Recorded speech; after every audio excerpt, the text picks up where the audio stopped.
One cannot help but wonder, as we gaze upon the gleaming, articulated limbs of a state-of-the-art humanoid robot, what truly lies beneath that polished exterior.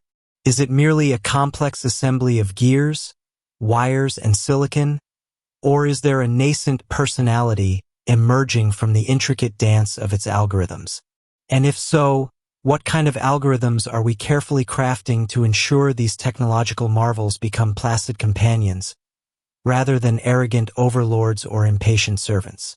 This isn't merely a philosophical musing for late-night coffeehouse debates. It's a profound engineering challenge with ethical implications that ripple through the very fabric of our future.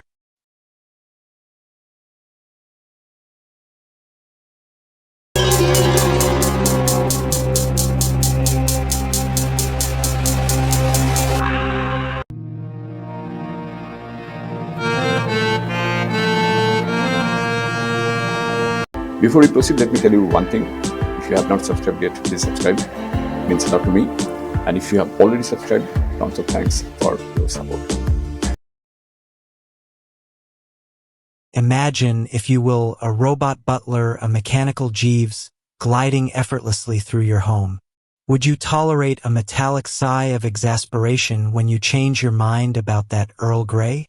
Or a robotic eye roll when you request a task slightly outside its usual programming? Of course not.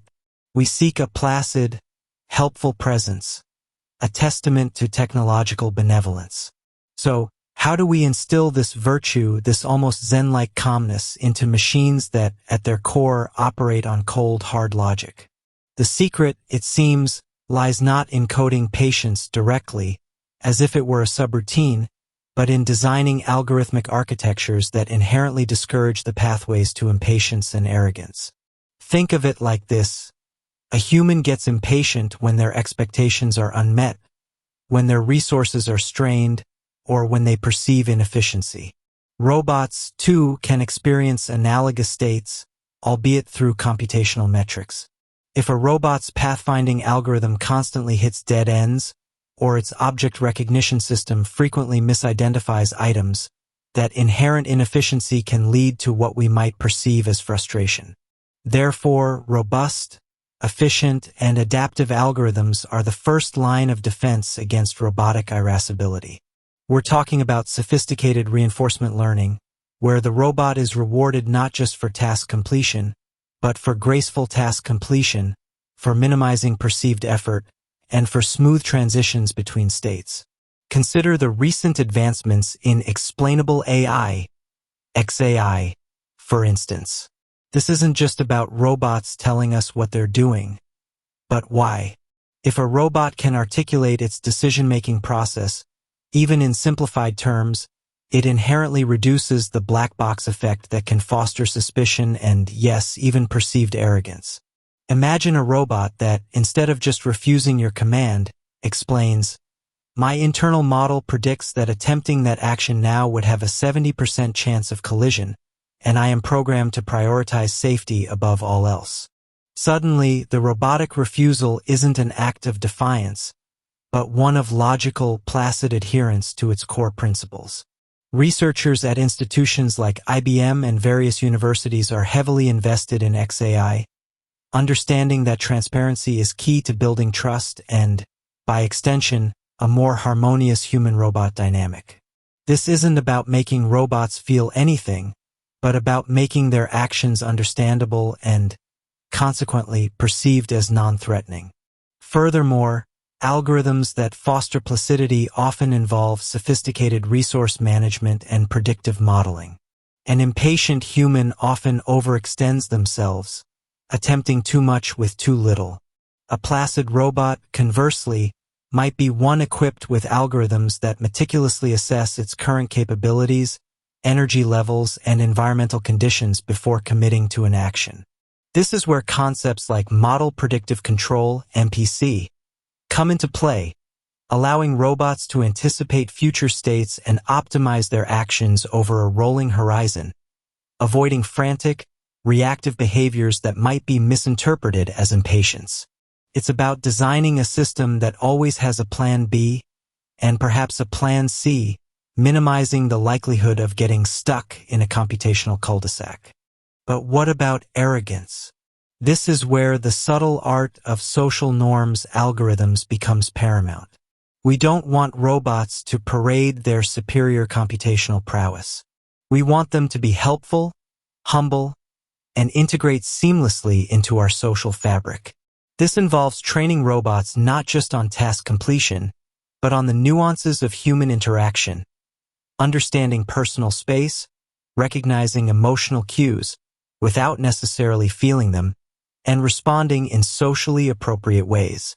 Think of the work being done on emotional AI, where algorithms analyze facial expressions, vocal intonations, and body language to infer human emotional states. While these systems don't grant robots genuine emotions, they allow for tailored responses that demonstrate a kind of algorithmic empathy. Projects like SoftBank's Pepper, designed to recognize basic human emotions, or Hanson Robotics Sophia, which can simulate a range of human expressions, are early forays into this complex domain. The goal is to avoid the robotic equivalent of a know-it-all, instead fostering a demeanor of quiet competence. Moreover, the very design of a robot's learning process plays a critical role. If a robot's learning algorithm is too aggressive, too focused on raw optimization without consideration for human preferences or comfort, it could indeed lead to arrogant behaviors. Instead, researchers are exploring human-in-the-loop reinforcement learning, where human feedback is explicitly incorporated into the reward function. This means that a robot is not just rewarded for efficiency, but also for being liked or for causing minimal friction in human interactions. It's a subtle but powerful shift from purely objective performance metrics to subjective human comfort. We are, in essence, teaching them good manners through mathematical gradients. The latest buzz around large language models, LLMs, also offers a fascinating avenue for shaping robot temperament. Imagine an LLM-powered robot that can not only understand complex natural language commands, but also internalize and adapt to nuanced social cues expressed through language. This isn't just about grammar. It's about tone, context, and even humor. If a robot can grasp the subtle humor in a situation, it's far less likely to seem rigid or, dare I say, arrogant. While still early days, the integration of increasingly sophisticated LLMs promises to endow robots with a level of conversational grace that was once the sole domain of science fiction. The challenge, of course, is ensuring these LLMs don't inadvertently pick up undesirable human traits from their vast training datasets. That's where careful curation and ethical guidelines become absolutely critical. Ultimately, crafting placid robots is an ongoing symphony of algorithmic design. It's about building in layers of redundancy to prevent frustration, instilling transparent decision-making to avoid perceived arrogance, and baking in social intelligence to foster harmonious interactions. We are not just building machines that perform tasks. We are sculpting future companions, colleagues, and caregivers. The question then becomes, are we, the architects of these silicon minds, wise enough to imbue them with the virtues we ourselves value most? The answers, like the robots themselves, are still being coded, one carefully considered algorithm at a time. So that is it. Thank you for joining us on this journey. Let's continue this conversation in the comments below. If you like the video, please hit the bell icon to get notified, and don't forget to like with your friends, share, and subscribe for more insights. If you have already subscribed, tons of thanks for your support. It means a lot to me. And please consider signing up for membership zone to support Wooden Slate so that we can make it better and better. See you in the next video. Till then, goodbye. Take care and stay safe.